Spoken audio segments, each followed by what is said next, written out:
Sí.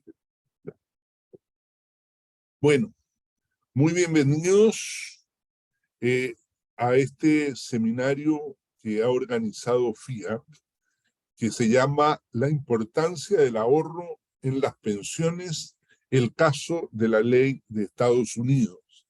Como ustedes saben, FIAP ha venido advirtiendo sobre los riesgos que está tomando la orientación de las reformas en Latinoamérica en algunos países que, no obstante el claro fracaso de los sistemas de reparto, han insistido en incorporarlo total o parcialmente. Esto lo hemos hecho a través de estudios, a través de seminarios, en los cuales hemos mostrado el ejemplo de los países cómo vienen desde sistemas de capitalización o de ahorro individual, de sistemas de reparto hacia sistemas de ahorro individual.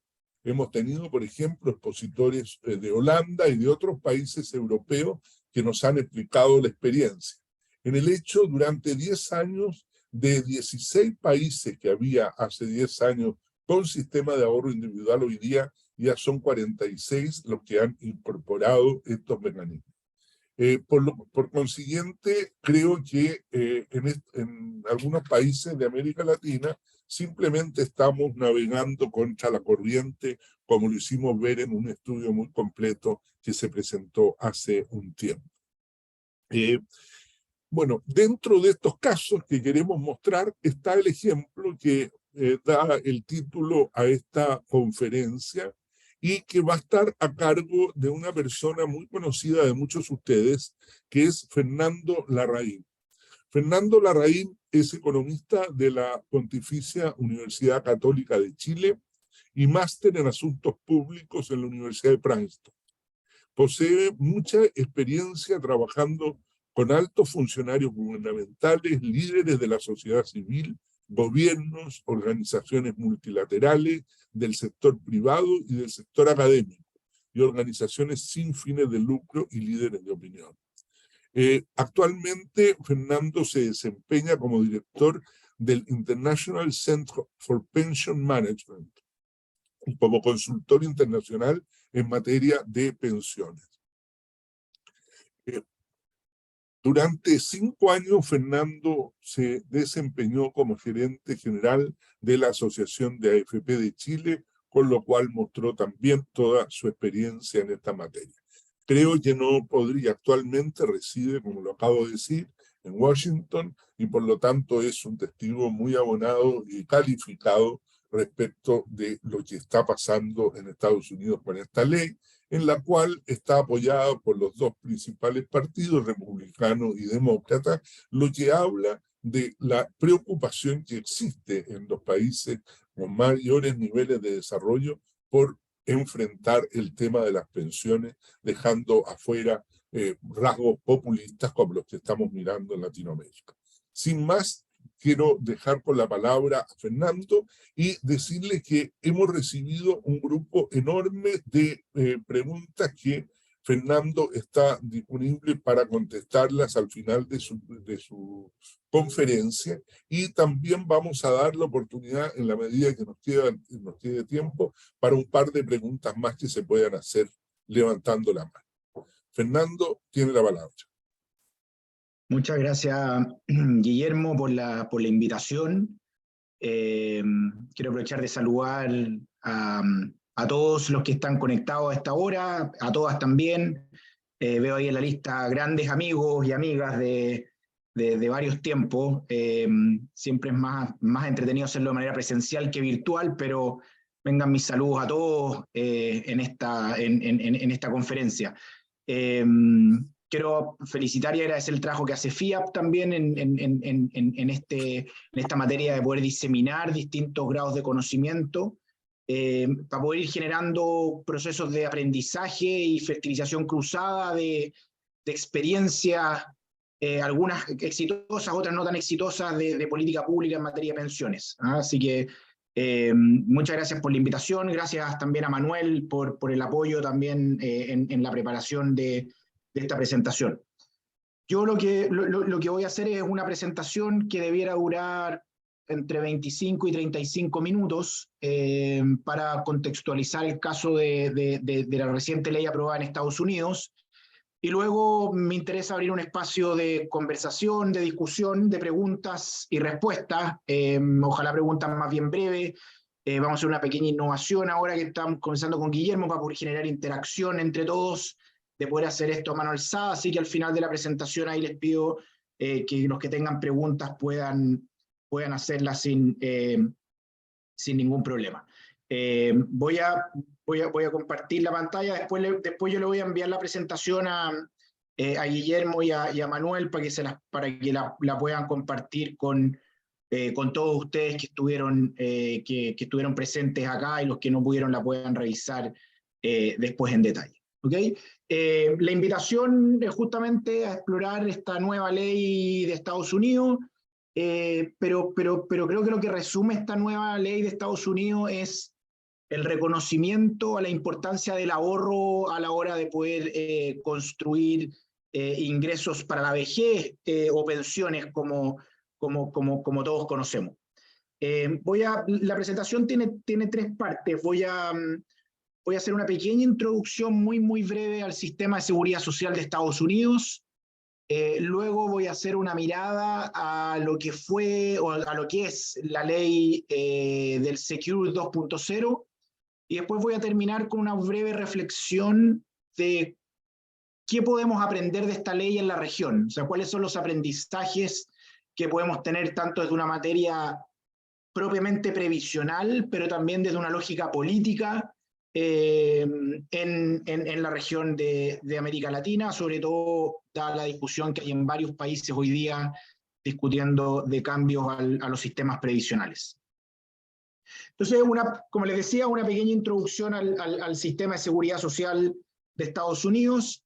El sistema de pensiones de Estados Unidos tiene tres capas, ¿ya? Tiene una primera capa que es una capa de propiamente tal lo que uno conocería de seguridad social, que es obligatoria.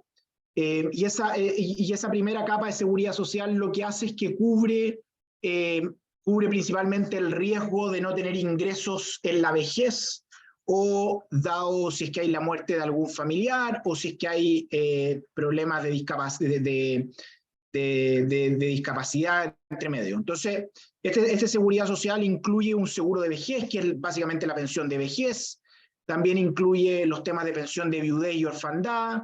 Las pensiones de invalidez también están cubiertas.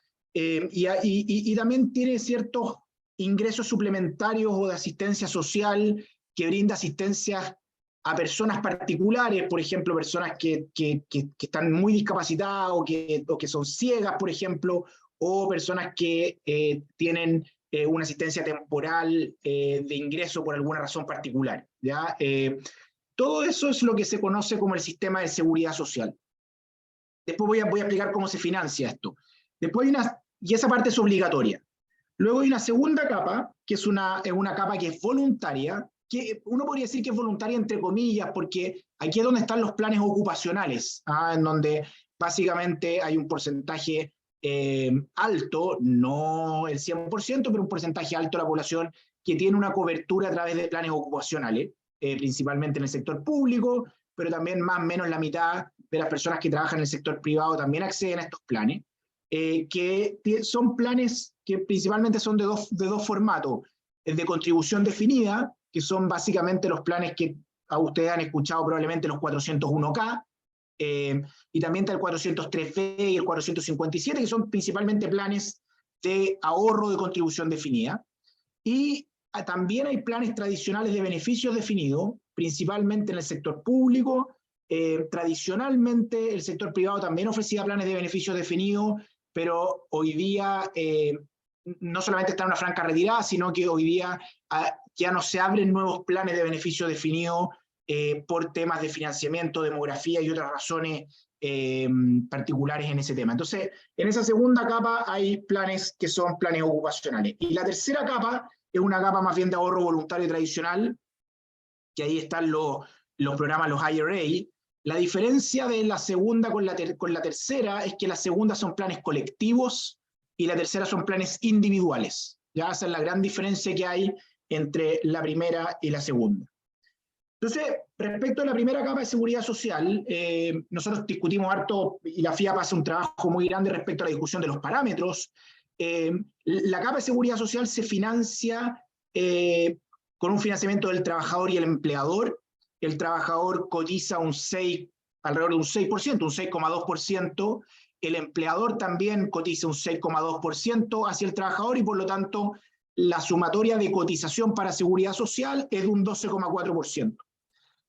Los trabajadores por cuenta propia, que de alguna manera tienen grados de fiscalización, también tienen que cotizar ese 12,4%, y hay un tope salarial, es decir, esto se cotiza hasta los $137.000 anuales, algo así como $11.000 mensuales. Sobre ese tope salarial, entonces ya no se descuenta el 12,4%.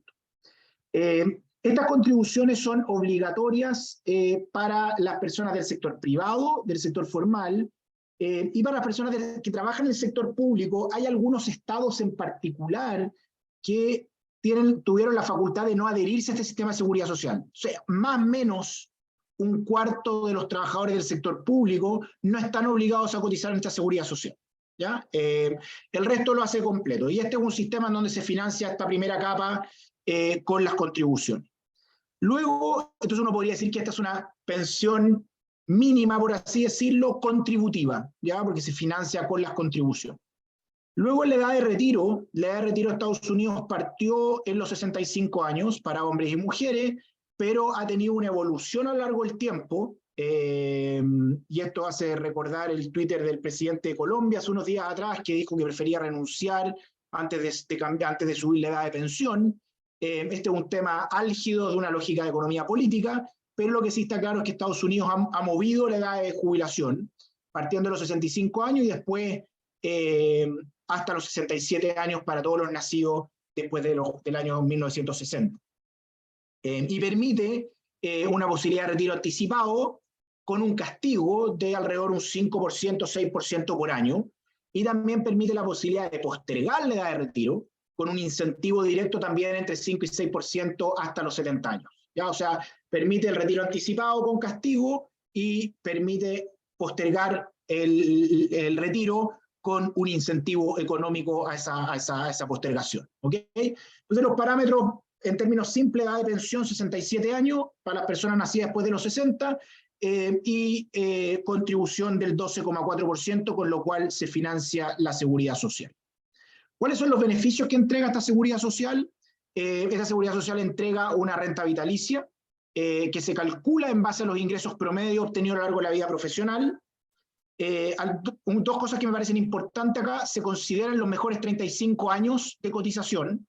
Si una persona cotizó 20 años y tiene que considerarse 35, los 15 años restantes se le pone un 0. ¿Ya? O sea, en caso de no tener cotizaciones en ciertos años particulares, se llena la planilla con puro 0. Por lo tanto, cuando uno hace el promedio, el ingreso obviamente baja. No es la tasa de reemplazo respecto al último año o los últimos 10 años, sino que de los 35 años. Y lo otro es que las personas que cotizaron menos de 10 años no reciben pensión, o sea, no tienen acceso al tema de seguridad social. Hay que cotizar un mínimo de 10 años para tener acceso a los beneficios de la seguridad social. Y los beneficios de la seguridad social entrega, esto es una fórmula bastante compleja, pero en términos bien simples, entrega una tasa de reemplazo que está diferenciada por nivel de ingreso. O sea, no es un monto fijo. En el caso, por ejemplo, la pensión garantizada universal de Chile, que es un monto fijo, acá se entrega diferenciado de acuerdo a los ingresos, en donde las tasas de reemplazo más altas es para las personas de más bajos ingresos. O sea, una persona que recibe $15.000 al año recibe una tasa de reemplazo del 75%, una persona que recibe ingresos superiores a los $150.000 al año recibe una tasa de reemplazo del 26%. Entonces, de alguna manera, este tema de seguridad social entrega un monto mínimo cumpliendo ciertos estándares, porque es una pensión que es contributiva. Esa es la primera capa del sistema de seguridad social. Luego viene una segunda capa, que son los planes ocupacionales, que son voluntarios, y esta segunda capa son planes colectivos, es decir, estos son planes en donde es la empresa o la asociación de profesores, por ejemplo, que negocia este plan, no es el individuo el que lo negocia, ¿ok? Entonces, como yo les decía, dado que los empleados públicos, la legislación de Estados Unidos le otorga la facultad para salirse de la seguridad social, eso hace que un cuarto de los empleados públicos no contribuyan a la seguridad social, obligó a que, en particular en esos estados, haya en vez de cotizar el 12,4% de la seguridad social, lo cotizan a un plan ocupacional, ¿ya? Y esos planes ocupacionales, en general, en el sector público, son más bien de beneficios definidos. Y los empleados privados tienen la obligatoriedad de contribuir al seguro social, como yo les decía, y un 50% más o menos de las personas que trabajan tienen acceso al 401k. ¿Okay? Y esto básicamente son planes en donde el trabajador es dueño de sus ahorros, son planes de contribución definida, con la diferencia que quien elige el plan y quien negocia el plan y las condiciones del plan es el empleador y se hace de una manera colectiva y no de una manera individual. Como yo les decía, el plan de 401k es un plan de ahorro para la jubilación que se ofrece por muchos empleadores, que tiene la ventaja fiscal para el ahorrador, en el fondo. O sea, lo que se hace en el 401k es que se descuenta de la cotización y eso permite no pagar impuestos en fase activa y se paga impuestos después. Y hay básicamente dos tipos. Está el modelo tradicional del 401k, que yo contribuyo antes de impuestos y después retiro sujeto a impuestos, y está el modelo Roth, que es al revés, que yo contribuyo después de impuestos, pero después retiro libre de impuestos, ¿ya? Y esto depende básicamente de la negociación entre el empleador y el tipo de empleados que tenga para ver qué tipo de plan colectivo lo ofrece a estas personas. Y junto con esto, el 401k, el que uno conoce siempre, pero también está el 400B y el 457B, que son planes de ahorro para la jubilación que están pensados en los empleados públicos y en las organizaciones sin fines de lucro, en las iglesias, por ejemplo.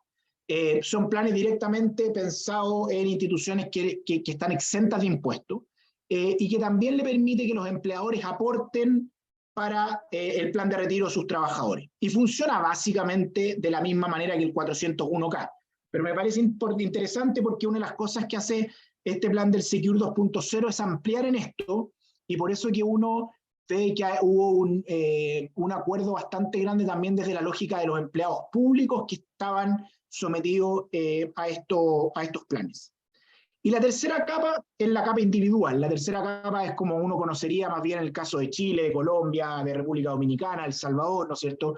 Es una capa de un plan voluntario en donde las personas ahorran de manera individual. Esto no es colectivo, sino que individual, y hay distintas formas de hacerlo. No me voy a detener en cada una de estas, pero hay varias maneras y opciones de las cuales las personas pueden hacer un plan de ahorro descontado de impuestos para contribuir a su pensión futura. Esto es lo que se llama el IRA, en términos bien simples. Esa es la introducción general al sistema de pensiones de Estados Unidos. ¿Okay? Entonces, vamos a la ley del Secure 2.0. Y me parece que lo primero que hay que tratar de entender es por qué y desde dónde surge la motivación de hacer esta ley, ¿ya? Y esta ley no surge porque sí, surge porque Estados Unidos tiene que hacerse cargo de los desafíos que tiene el sistema de pensiones. Ya, y voy a entrar en un detalle muy rápido en esto. Pero básicamente el sistema tiene dos grandes desafíos. Tiene un desafío de cobertura y ahorro. O sea, hay mucha gente que no tiene la cobertura suficiente y que no logra el ahorro suficiente para ahorrar. Y lo segundo es que el sistema de seguridad social, de la lógica que está estructurado, tiene un desafío demográfico muy grande, en la cual el sistema va a quedar sin recursos muy cerca, en un par de años, en algunos años más, y eso hace que haya que repensar y rearticular el sistema de seguridad social.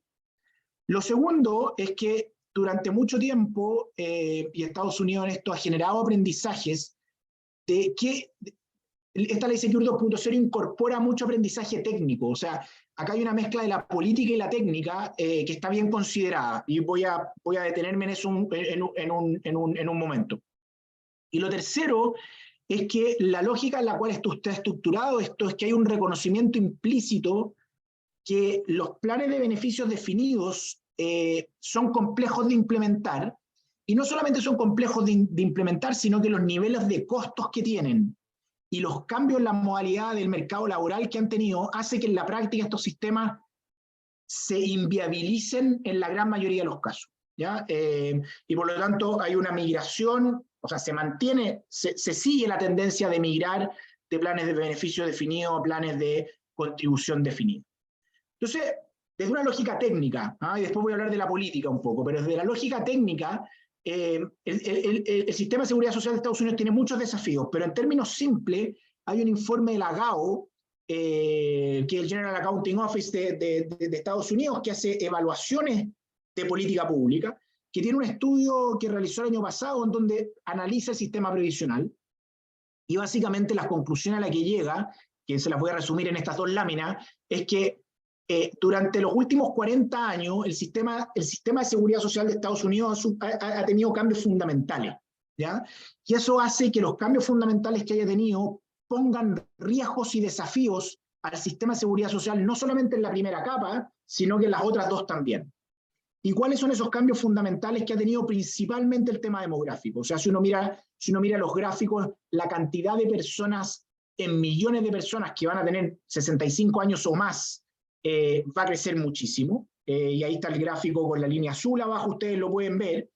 Están las proyecciones. Estas cifras en América Latina son muy parecidas. Y la gran diferencia que ha tenido América Latina con Estados Unidos y el mundo desarrollado en esto es que la velocidad de cambio demográfico en América Latina ha sido mucho más rápida, ¿ya? O sea, esta curva tiene una pendiente más parada que la que muestran estos gráficos que están acá, pero básicamente un cuarto de la población de Estados Unidos hacia el año 2060 va a tener más de 65 años. ¿Qué es lo que hace eso? Eso hace que para el año 2034 el fondo que tiene, fondo fiduciario de higiene y sobrevivencia, va a ser suficiente no para pagar todos los beneficios que tiene que pagar, se va a poder pagar a mucho menos personas. Y lo otro es que todos los programas de gobierno federal que también están relacionados con los temas de pensión, las estimaciones que hay es que hay una probabilidad altísima, más del 90%, en que esos planes van a quedar y van a ser insolventes, ¿ya? Por lo tanto, no hay una sustentabilidad económica para poder avanzar en esta línea. Entonces, hay una primera alerta respecto de cómo financiar esa primera capa de seguridad social, dado esto. Y eso ya sabemos, o se ajustan los parámetros o se bajan los beneficios. Entonces, y si se bajan los beneficios, las pensiones terminan siendo más bajas. ¿Cuáles son los desafíos de las técnicos en las otras dos capas? En la segunda capa, los planes de retiro han experimentado un cambio, que es lo que comentaba Guillermo al principio, que es básicamente una transición desde los programas tradicionales de beneficios definidos a planes basados en cuentas de contribución definida. Y esto ha pasado principalmente por distintas razones, pero cuando uno mira los desafíos del mercado laboral que vienen hacia adelante, además de los cambios demográficos, se busca aquellos planes que permitan mayor portabilidad a los ahorros, porque eso permite adaptarse mejor a la necesidad de una fuerza laboral que va a ser cada vez más móvil. Pero también es importante considerar que estos planes de contribución definida requieren que las personas y también los empleadores asuman mayor responsabilidad en la planificación y administración de sus ahorros. Eso es un tema que es importante. Y la tercera capa, que son este plan más voluntario individual, también se va a ver limitado por tendencia económica, porque cuando uno mira hacia adelante, el crecimiento de los salarios reales y los gastos en el bolsillo que van a tener las familias, principalmente en temas de salud, y acá se mezcla salud con pensiones, hacen que van a haber menos recursos para poder ahorrar. Sumado a eso, uno puede ponerle los costos de educación, ¿no es cierto? Que las personas tienen que pagar finalmente su educación universitaria en los préstamos que tienen. Entonces, si uno combina mayor longevidad, más mayor gasto, más salarios que van a crecer más lento, las presiones fiscales a programas gubernamentales van a crecer. ¿Por qué? Porque las probabilidades de ahorro van a ser más bajas. Entonces, la conclusión principal de este estudio es que si no se toman acciones, hay un mayor riesgo de que las personas no lleguen con ingresos suficientes para asegurar un retiro, entre comillas, digno, o un buen retiro. Entonces, vamos al otro desafío, ese es el desafío técnico. Pero también tiene un desafío político. Cuando uno mira la discusión en Estados Unidos, yo estudié entre el 2005 y el 2007 en Princeton, y un grupo de compañeros míos fue a Chile a analizar el sistema de pensiones en esa época, el 2007, porque el gobierno de Estados Unidos estaba pensando en hacer cambios. Y la verdad es que han pasado 15 años y no han habido grandes cambios al sistema previsional de Estados Unidos. Más bien uno podría hablar que desde la administración Bush en adelante han habido más bien intentos fallidos de cambio al sistema de pensiones.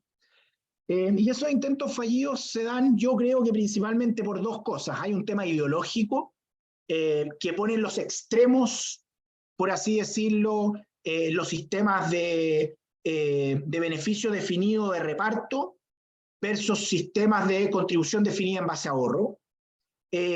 Y la transición para transitar de un sistema a otro tiene un grado de complejidad altísimo. Porque tiene incumbentes, personas que ya están en ciertos sistemas que hay que ir transitando, y esa transición desde una lógica política la hace altamente compleja. ¿Ya? Entonces, esos son los temas. Y me gustaría agregar en esto algunos desafíos de seguridad social que no son, o sea, que están presentes en Estados Unidos, pero que también están presentes en distintos procesos de reforma en América Latina, y también los procesos de reforma que se vivieron y se demoraron, por ejemplo, en Holanda, en Suecia, en Australia, en otros países.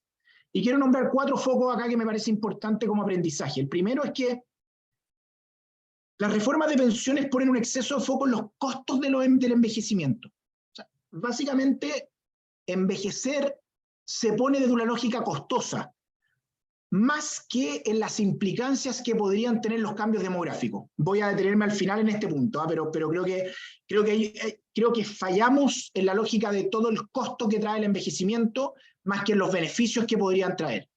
Segundo, los argumentos económicos y fiscales pueden persuadir a algunos tomadores de decisión, ¿no es cierto?, al ministro de Hacienda o a grandes economistas, pero en general son poco efectivos para movilizar a la ciudadanía. Ya basta que ustedes vean la discusión de pensiones en Colombia, en República Dominicana, en El Salvador, en Chile, en Perú, en donde básicamente los temas económicos muchas veces están totalmente dejados de lado en este análisis. El caso de los retiros de fondos previsionales, para el caso peruano y para el caso chileno, son buenos ejemplos de eso. ¿Ya? Lo tercero es que hay aspectos de reformas que son importantes hacer, pero que tienen mucha resistencia en ciertos grupos. El ejemplo clásico es el aumento de la edad de retiro. El segundo ejemplo son el ajustar beneficios, que obviamente a los incumbentes les afecta. Y el tercero es que hay que aumentar eficiencia, y para ese aumento de eficiencia se necesita incorporar actores privados también y otro tipo de actores en la administración de fondos, y eso también genera espacios de resistencia. Y por último, la narrativa tradicional en pensiones, cuando uno hace cambio en pensión y todo, supone algunas cosas que no necesariamente son ciertas. Primero, que los individuos no cambian sus preferencias de retiro. Segundo, que los gobiernos tienen la facultad de convencer a la ciudadanía y la opinión pública para hacer sus reformas. Y tercero, que las reformas son súper necesarias solo por restricciones fiscales. ¿Ya? Yo creo que estos 4 puntos, cuando uno construye una narrativa de reforma previsional, son temas que son importantes de considerar y que están presentes en la lógica de estos intentos fallidos de Estados Unidos. Entonces, dado todo esto, ¿por qué entonces el plan Secure 2.0 busca aumentar las tasas de ahorro? ¿Ya? Y voy a brevemente, porque después podemos discutir un poquito más sobre esto, pero potencialmente el mayor ahorro implica mayores tasas de retorno. Y cuando uno quiere construir pensión en el futuro, la rentabilidad de los ahorros es fundamental. ¿Ya? Segundo, esto permite aumentar la accountability y transparencia, ¿ya? Que es una cosa muy importante en los planes de contribución definido, que genera mayores espacios de accountability y transparencia respecto de los ingresos. Tercero, que es una externalidad positiva respecto de esto también genera efectos macroeconómicos en los países. Mayor ahorro implica mayor crecimiento, implica mayor desarrollo del mercado de capitales, eso implica efectos de tasas de interés que permite accesos a créditos hipotecarios, por ejemplo, para construir vivienda a tasas más bajas, etcétera, etcétera, etcétera. El cuarto punto es que cuando se aumentan las tasas de ahorro, las personas entienden que están ahorrando para una causa particular. Eso genera incentivos a la contribución y también a posponer edades de retiro. Y lo último es que las mayores tasas de ahorro, cuando van a cierto tipo de cuentas, reduce regresividad de colectivizar permanentemente los mecanismos de riesgo. ¿ya? Por eso que creo que es importante pensar en esas mayores tasas de ahorro. ¿Y cómo aumentar el ahorro? No me voy a tener esto de nuevo, pero dos teorías, la simple y la más compleja. La simple es que la teoría clásica dice que los seres humanos somos personas racionales y que por lo tanto reaccionamos frente a incentivos, y la forma de aumentar el ahorro entonces cambiando los incentivos. ¿Cómo cambio los incentivos? Con impuestos, que esto sea deducible de impuestos, y lo segundo es que yo pongo uno, mi empleador me pone uno, los matching contributions.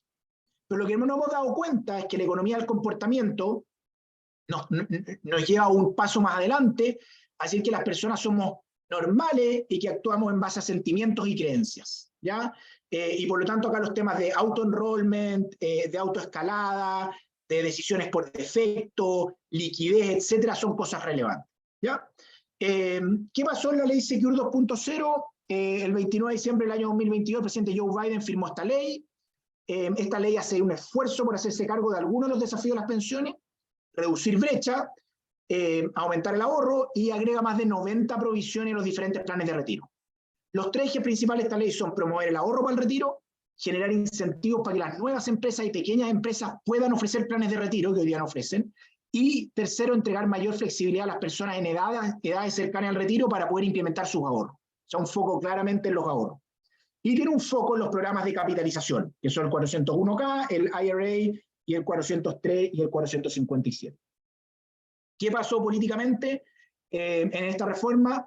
Lo dijo Guillermo al principio, interesante, esta es una reforma que tiene un apoyo bipartidista a través del Congreso, o sea, hay un acuerdo de los demócratas y los republicanos para aprobar esto.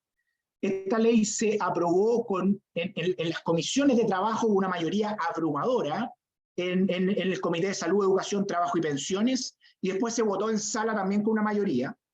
Esto se logró durante un periodo de tiempo en donde otros actores también participaron de esta discusión. O sea, hubieron ciertas cartas que se enviaron por consorcios de organizaciones y empresas para poder favorecer y fortalecer la causa de esto, desde el AARP, que es el American Retirement Association, hasta Fidelity Investment, pasando por el Retirement Institute, pasando por el Consumer Federation of America, el US Chamber of Commerce. Muchos actores participaron de esta discusión. Esta no es una discusión solamente de los actores de la previsión social, es una discusión mucho más amplia.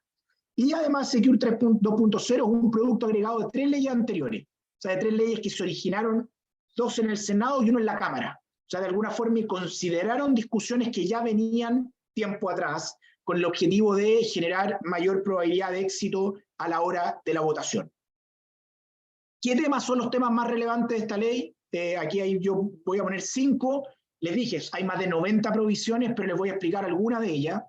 El primero es que se toma en cuenta mucho los aprendizajes de la economía del comportamiento, en donde lo más importante para aumentar el ahorro, si no es obligatorio, es la inscripción automática, ¿ya? Entonces, lo que se hace es que para todos los empleadores que ofrezcan nuevos planes de pensiones a partir de 2025, los trabajadores van a quedar inscritos de manera automática. No van a poder, no es que ellos tengan que inscribirse, sino que por defecto quedan inscritos. Y lo que se hace es que parten contribuyendo un 3% hasta llegar al 10%, ¿ya? Ahora, el trabajador puede salirse si quiere, o sea, puede hacer opt-out de esta forma, pero la evidencia muestra que muy pocos hacen opt-out. Y están exentos de esto los negocios pequeños, negocios que tienen menos de 10 trabajadores quedan exentos, los nuevos negocios también pueden quedar exentos, y los planes de iglesia quedan exentas de esta inscripción automática, pero hay mayor flexibilidad para hacerlo. Entonces lo que se va a hacer es que todos los planes nuevos que se crean, las personas se van a inscribir de manera automática y se va a ir escalando su contribución a lo largo del tiempo también de manera automática. El segundo punto es que se permite la flexibilidad para seguir ahorrando. O sea, el programa del 401k, el IRA, genera ciertos topes de ahorro. Entonces lo que se hizo principalmente es que para ciertos años de edad, principalmente para personas que están más cerca de la edad de retiro, se les permite una mayor contribución. O sea, se les permitió a las personas, por ejemplo, mayores de 50 años, aumentar en $1.000 su ahorro a través del 401k, exento de impuestos, que antes no se permitía. ¿Okay? Entonces, lo que se hace principalmente es entregar mayor flexibilidad para que las personas que están cerca de su edad de retiro puedan ahorrar más, ¿ya? Y además se aumenta la edad mínima para poder distribuir los pagos. Antes la edad mínima era los 72 años, ahora se aumenta a los 73 y se va a aumentar a los 75. O sea, hay mayor posibilidad de posponer aún más la decisión de retiro, de forma tal que los pagos sean más altos, dado que van a ser menos años los que te paga la renta vitalicia en este retiro. Y hay una transición en este proceso, no se hace de un momento a otro, sino que se hace al 2023, van a ser 73 años, y después del año 2033 van a ser 75 años. Entonces, inscripción automática, mayor flexibilidad para poder seguir ahorrando. Otros puntos que son un poco menores, pero que también son importantes: los empleadores van a poder ofrecer incentivos financieros a sus trabajadores. O sea, van a poder decirle a sus trabajadores: señores, si usted, a mí me interesa que usted ahorre para su vejez, lo voy a incentivar a ahorrar. Y por ejemplo, un empleador puede dar entregas de gift card o dar beneficio económico de corto plazo para generar estos ahorros de largo plazo. Se le va a permitir también que los trabajadores part-time se les reduzca las reglas para participar de esto. Las reglas hoy día es que tenía que cotizar por un periodo de tiempo, con cierta cantidad de horas, en 3 años plazo. Hoy día eso se reduce a 2 años, o sea, se le entrega, se relajan las barreras de entrada para que los trabajadores part-time también participen en este tema. Y el otro punto relevante es que como la deuda universitaria convive con el ahorro para el retiro, o sea, una persona que tiene ingresos tiene que definir si paga su deuda universitaria o si ahorra para la vejez. Lo que hace este programa también es que permite que los pagos de deuda universitaria se posterguen y le permite a los empleadores hacer un matching sobre ese pago, de manera tal que vaya a los ahorros para la vejez. O sea, se permite básicamente que las personas vayan pagando su ahorro, su deuda universitaria, y a la vez vayan contribuyendo a sus ahorros para la vejez. Y el último punto también es el acceso a fondos antes de la edad de retiro. O sea, se cambian las reglas para que las personas puedan retirar en caso de emergencia cierto porcentaje de sus ahorros previsionales.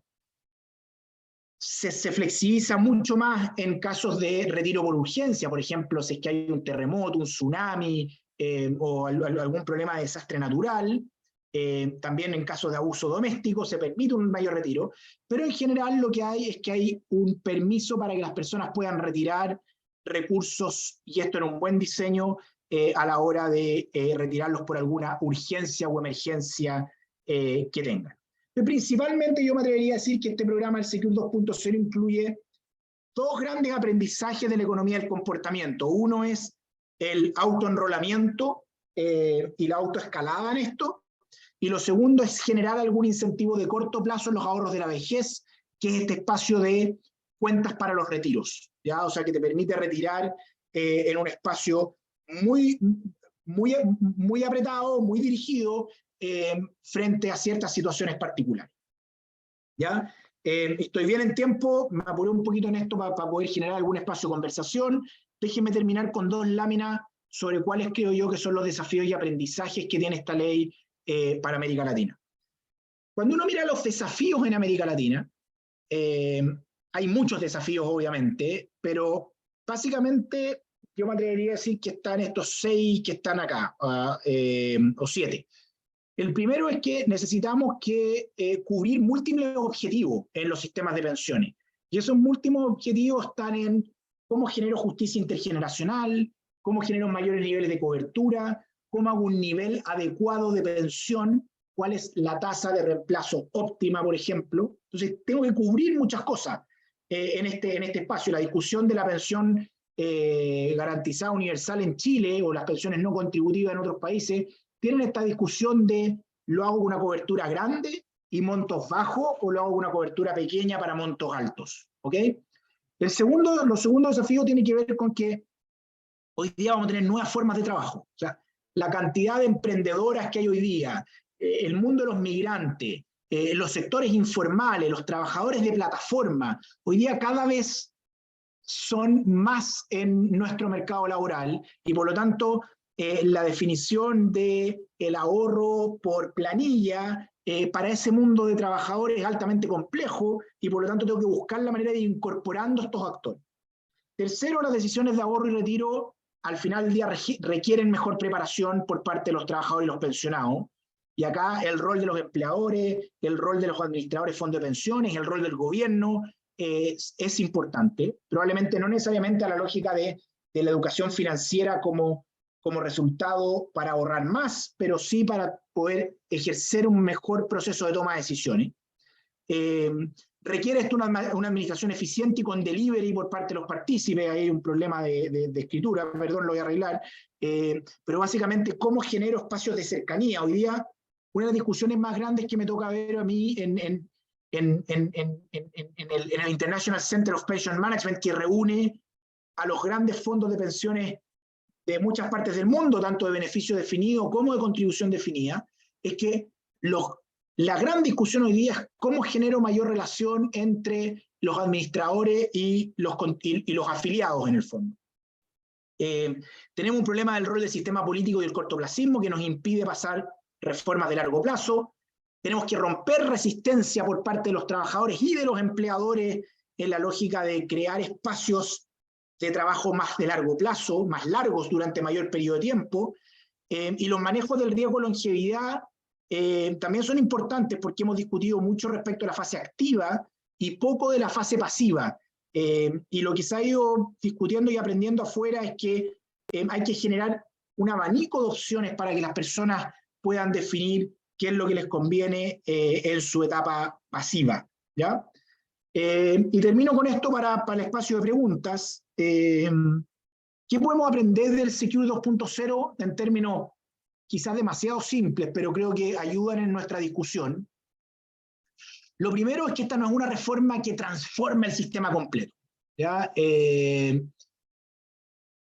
Creer que las reformas de pensiones se hacen cada 40 años o cada 30 años, dado la dificultad de economía política, es muy complejo. Por lo tanto, yo creo que si hay algo que aprender en esta reforma de Estados Unidos es que es no ir por así decirlo, por el Big Bang, de generar un cambio completo, sino de ir buscando aquellos espacios en donde se pueden generar mejoras, ¿ya? Ese es un primer punto.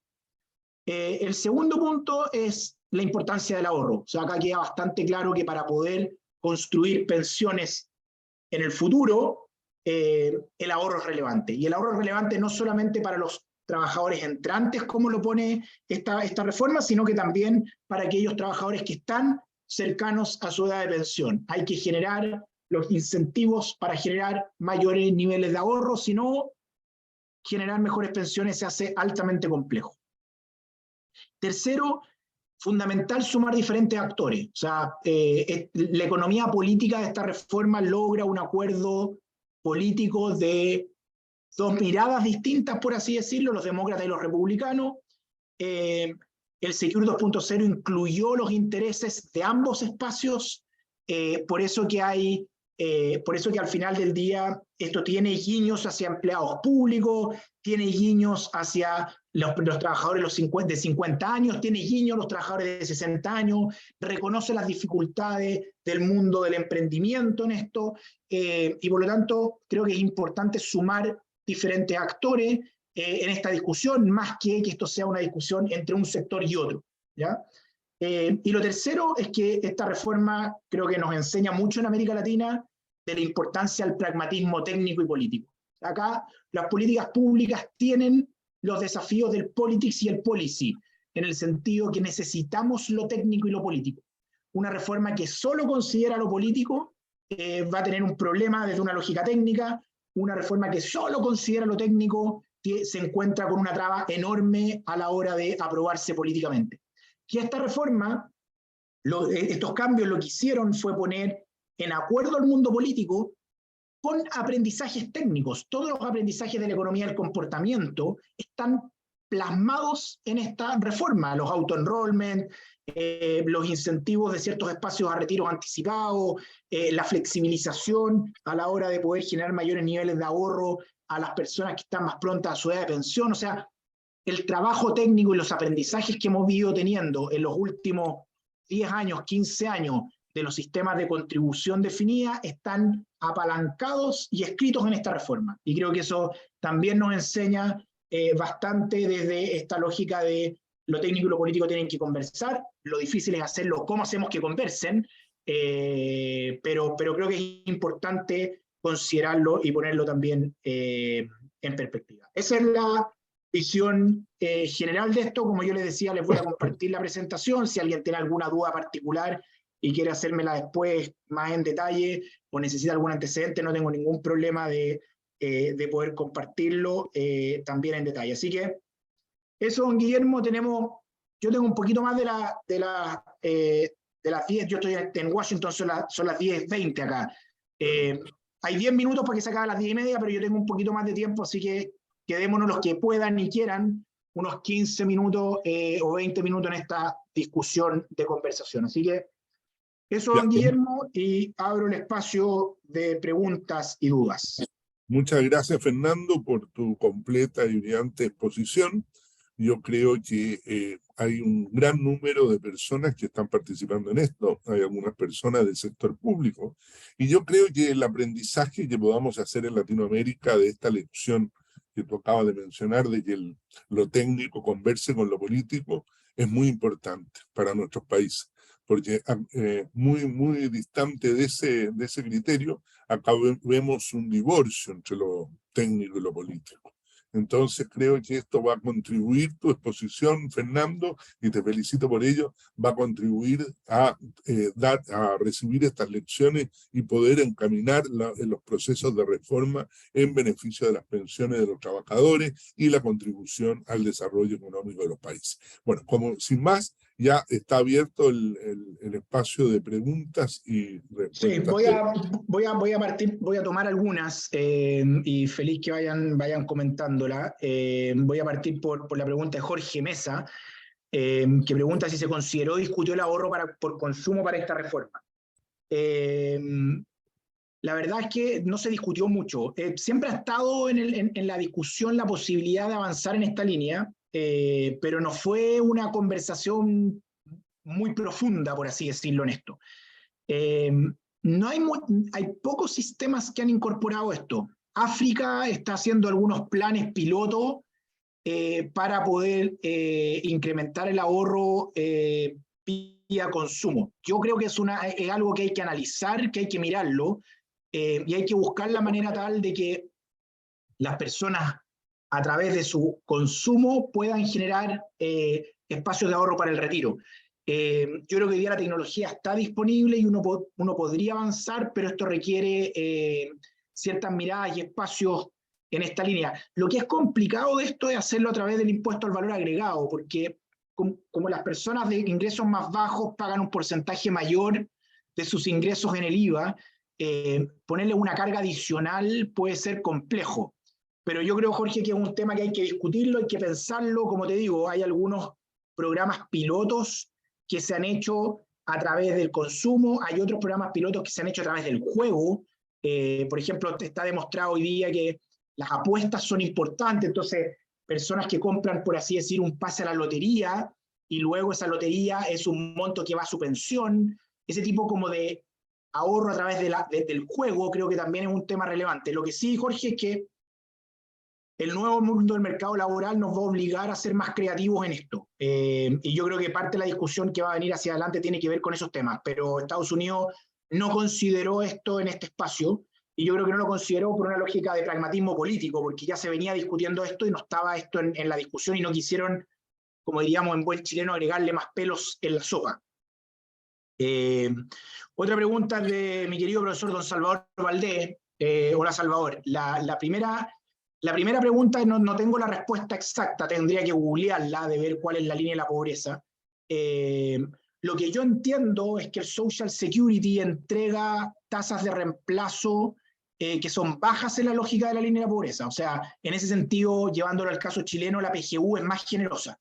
¿Ya? Voy a revisar bien los datos y te los hago llegar.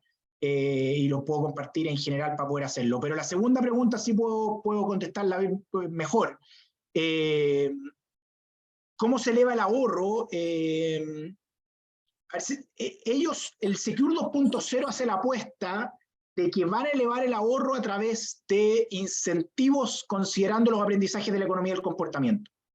Y eso es como a través del auto-enrollment y la autoescalada. Eso es lo principal. O sea, lo principal es que dicen vamos a incrementar los niveles de ahorro, no obligando a la gente, pero que por defecto las personas queden inscritas en un plan de retiro.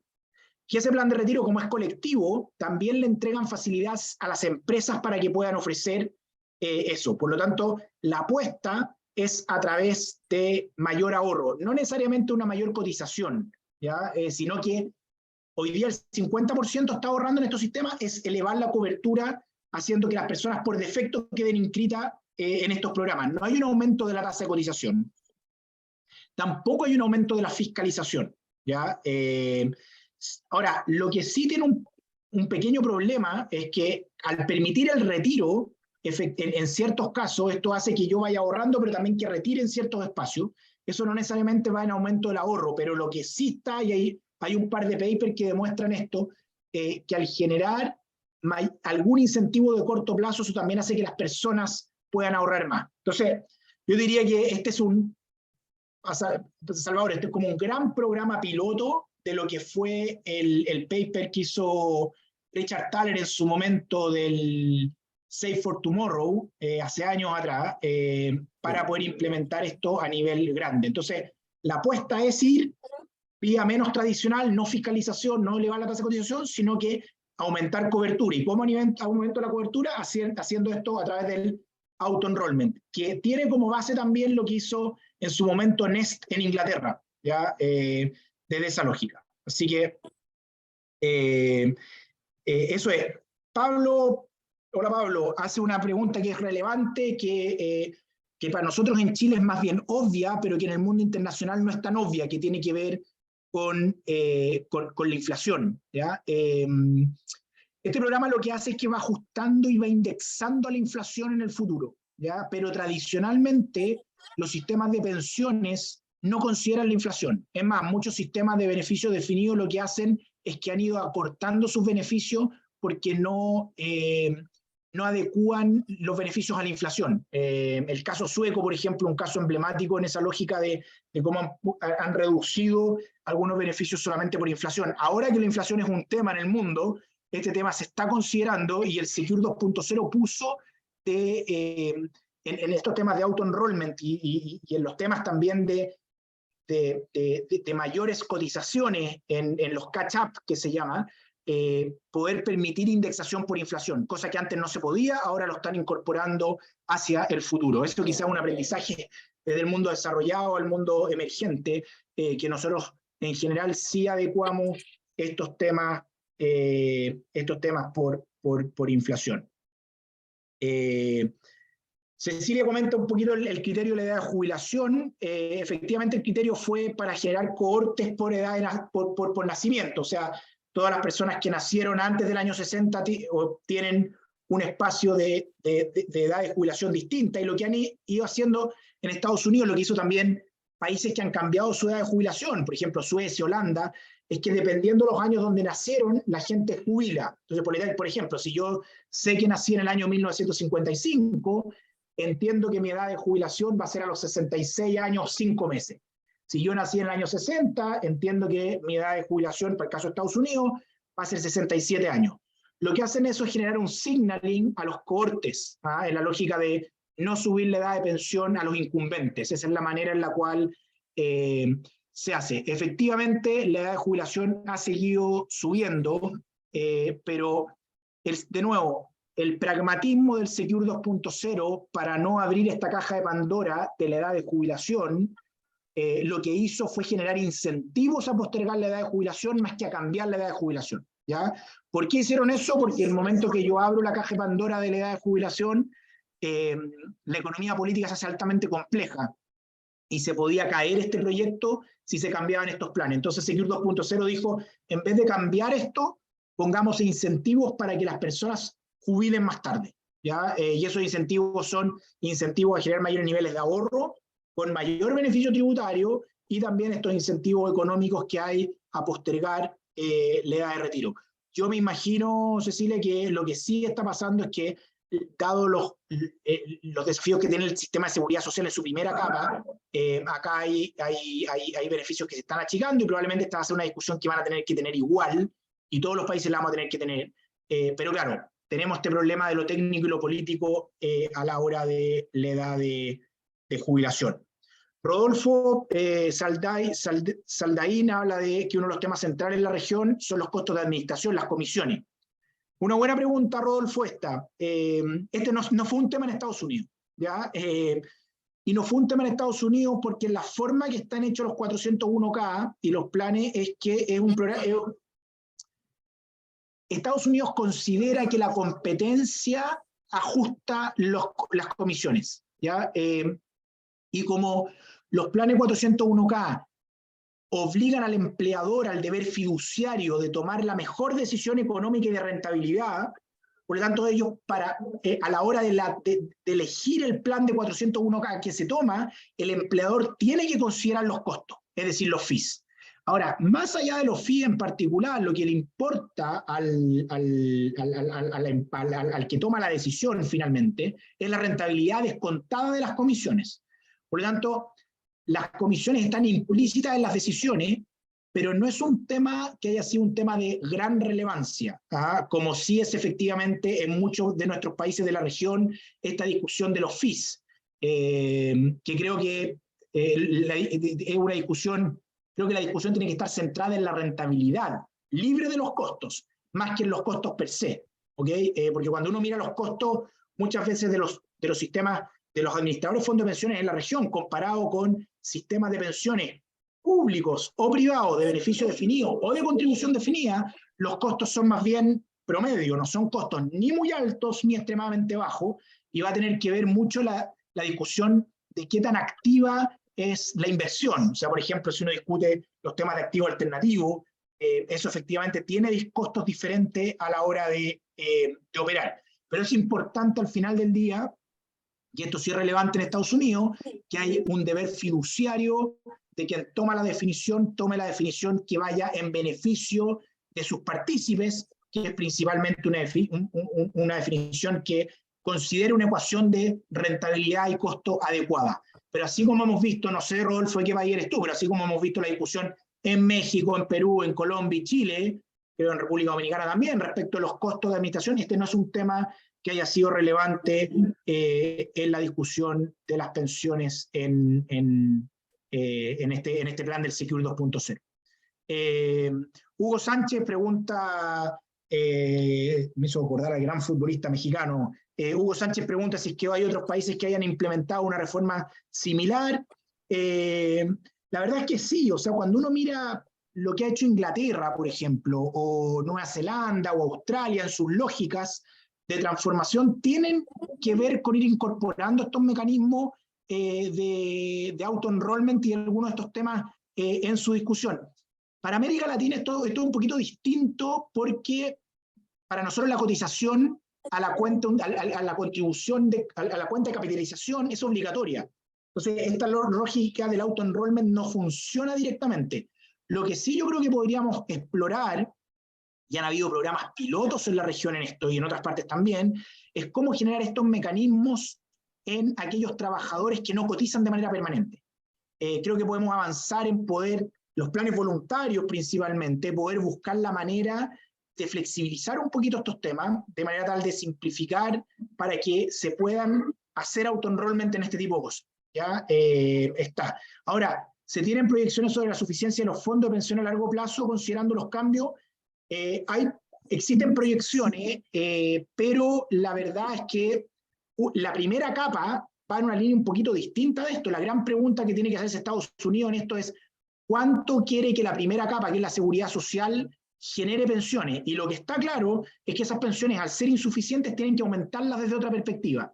Y la apuesta que está haciendo Estados Unidos con esto, una de las apuestas, es que sea a través del ahorro, el ahorro individual o colectivo a través del 401K, que al final termina siendo individual, la manera tal de generar espacios de ahorro. Va a generar un cambio radical en las pensiones, vamos a ver.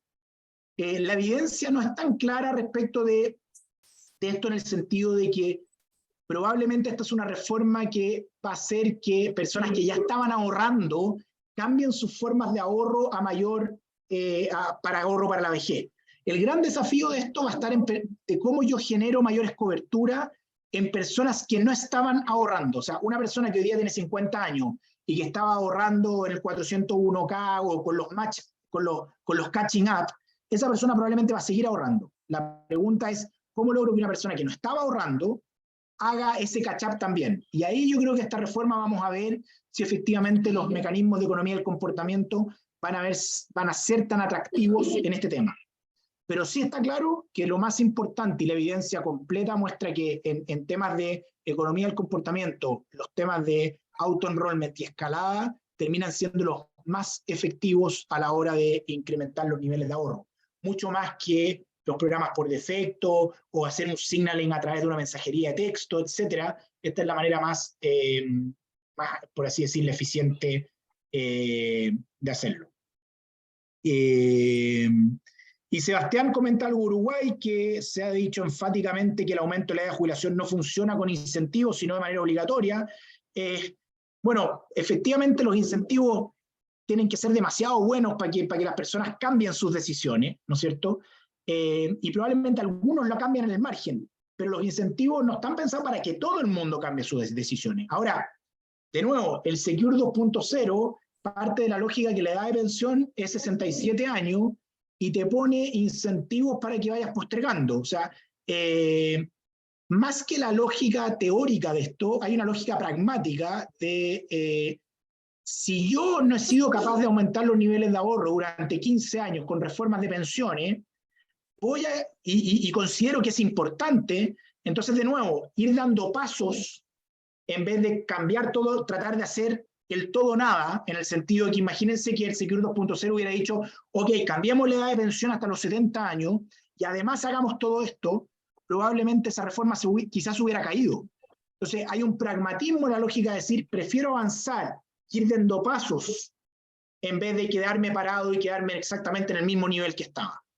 Eso es un aprendizaje en nuestros países. Yo creo que gran parte de los desafíos de las reformas de pensiones en varios de nuestros países han estado hechos de esta lógica, y independiente del color político, en esta lógica del todo nada, de hacer reformas de pensiones cada 20 años, cuando lo que uno debería tratar de ir haciendo es ir generando cambios en el sistema previsional, de manera tal de ir asegurando mejores pensiones en distintas capas, ¿no es cierto?, en distintos perfiles.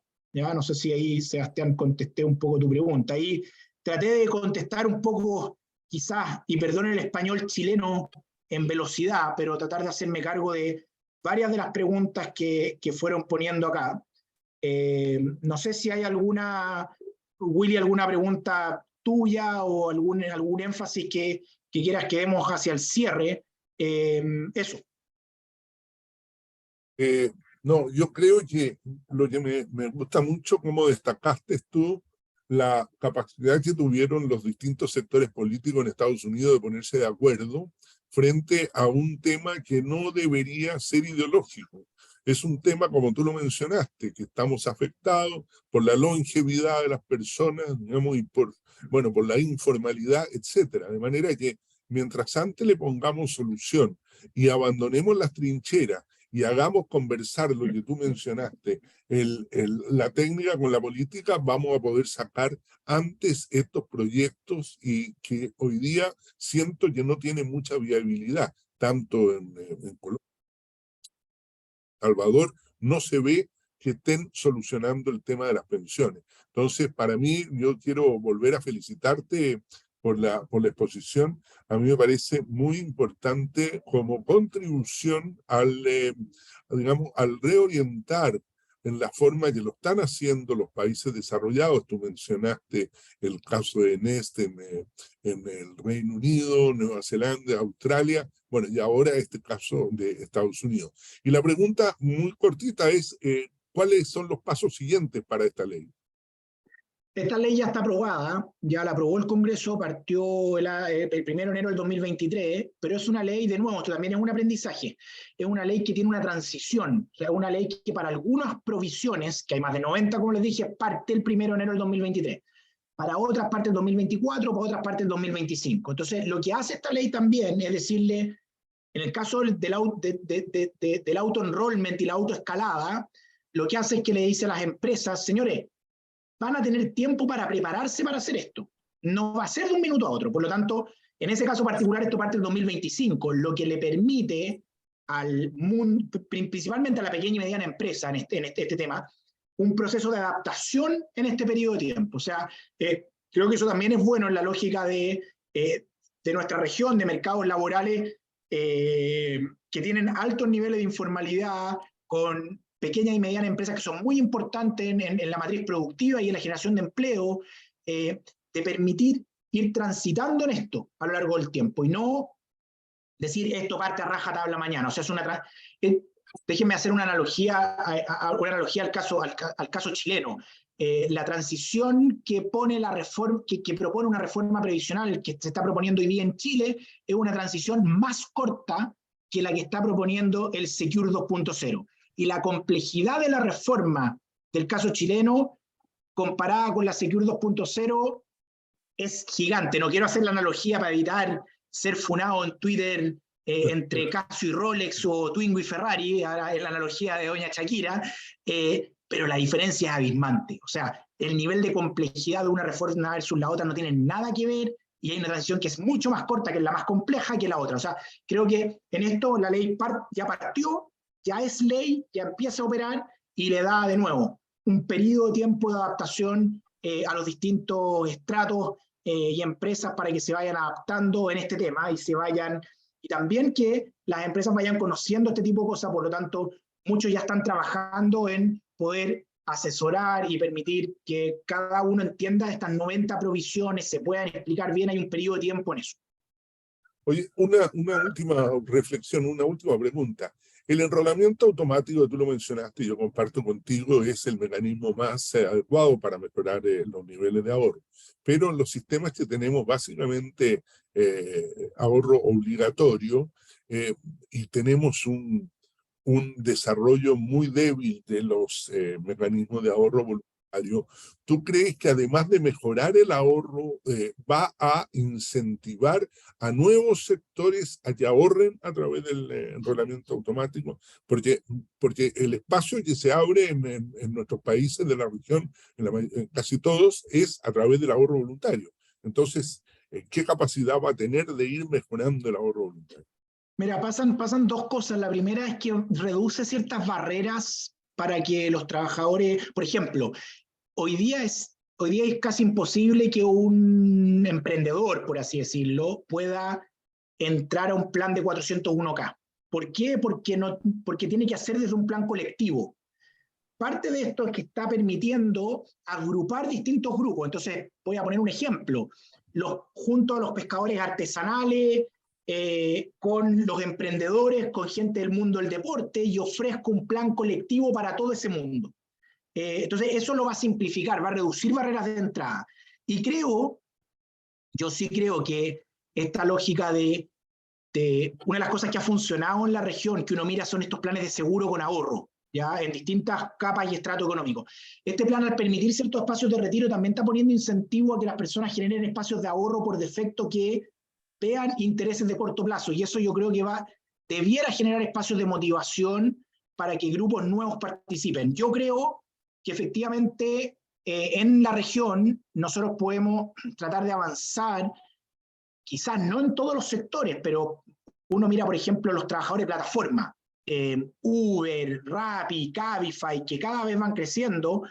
Eso, hacer enrolamiento automático en esos espacios no es complejo. Tecnológicamente se puede hacer, hay que tener la voluntad para poder querer hacerlo, la voluntad tanto de la empresa como de los participantes, pero me parece a mí que yo creo que esta es una buena forma de hacerlo. Ahora, cuando uno mira, y aquí me voy a salir del Secure 2.0, pero cuando uno mira experiencia, por ejemplo, en África, que se ha hecho harto programa piloto en esto, lo que logran es que la gente ahorre, efectivamente. El problema es que esas tasas de ahorro son muy bajas. Entonces la gente que tiene ingresos bajos logra ahorros, qué sé yo, voy a poner un ejemplo burdo, pero de $10 al mes. Entonces, claro, creer que con $10 al mes yo voy a generar un cambio radical en las pensiones no va a pasar. Pero lo que sí voy a hacer es que cuando yo entro, y esta es una discusión más de largo plazo, pero cuando yo pienso en cómo genero un sistema de protección a la vejez, en donde una pata es en la pensión, otra en la salud, otras son otros mecanismos de ahorro, estas cuentas más, entre comillas, pequeñas, podría ayudar a que las personas, si tienen emergencias o urgencias económicas en el mediano plazo, puedan ocuparlas. Inglaterra creó esta cosa del, ¿cómo se llama? El sidecar, que le llaman esto, estas como motos de la Segunda Guerra Mundial que iban con una persona manejando y una al lado. Empezaron a crear cuentas de ahorro para la vejez con una cuenta por defecto al lado, que es para otros tipos de ahorro, que no necesariamente es la vejez. Singapur tiene algo así también. O sea, yo creo que nosotros en los planes de ahorro voluntario, creo que tenemos que ser un poquito más creativos e innovadores en donde mezclemos esta lógica de la vejez con esta lógica de retiro para otras cosas. Parte del problema de los retiros en Chile y Perú es que nuestro diseño de nuestro plan previsional no consideraba retiro. Y como no consideraba retiros, los retiros tuvieron un efecto macroeconómico enorme, gigante, en inflación, en tasas de interés, etc. En países en donde había algo de esto, como en México, por ejemplo, los efectos no fueron grandes. O en El Salvador. Entonces, yo creo que uno podría pensar en planes de, pensando en la lógica de fortalecer los ahorros voluntarios, que tenga esta lógica de la vejez y tenga esta lógica de algunas otras cosas. Pero creer que voy a ocupar los ingresos para la vejez para financiar el corto plazo tampoco es bueno, porque es pan para hoy, hambre para mañana en esa lógica. Por eso que creo que generar mecanismos o compartimientos que puedan conversar entre sí a la hora del ahorro, pero que no conversen entre sí en las horas de los retiros, podría ayudar a pensar en esto. Yo creo que esta fue la respuesta larga, Willy, a tu pregunta, pero creo que sí, que el Ségur 2.0 debiera ayudar a generar evidencia para que otros grupos que no estaban ahorrando hoy día tengan ahorro. Ahora, sí es cierto que esta es una reforma que está bien enfocada a la gente de 50 años, 65 años para fortalecer ahorro ahí. Es ahí y a los nuevos planes, o sea, a los nuevos entrantes. Hay un vacío entre los 25, 30 años y los 50 en incentivo. Pero de nuevo, esto es ir paso a paso, escalón a escalón, y ir ayudando a construir mayor ahorro para la pensión en cualquier espacio de ayuda. Bueno, muchas gracias, Fernando. Ha sido una conversación muy productiva. Yo creo que todos nos quedamos con desafíos para tratar de influir en la orientación de las pensiones, y no me cabe nada más que agradecerle a todos ustedes que estuvieron conectados durante un buen espacio de tiempo, y especialmente a Fernando por su brillante exposición. Así que buenas tardes y muchas gracias por todo. Muchas gracias, que estén muy bien ahí todos en la región. Nos vemos, ojalá aquí presencialmente luego. Chao. Así es, gracias, adiós.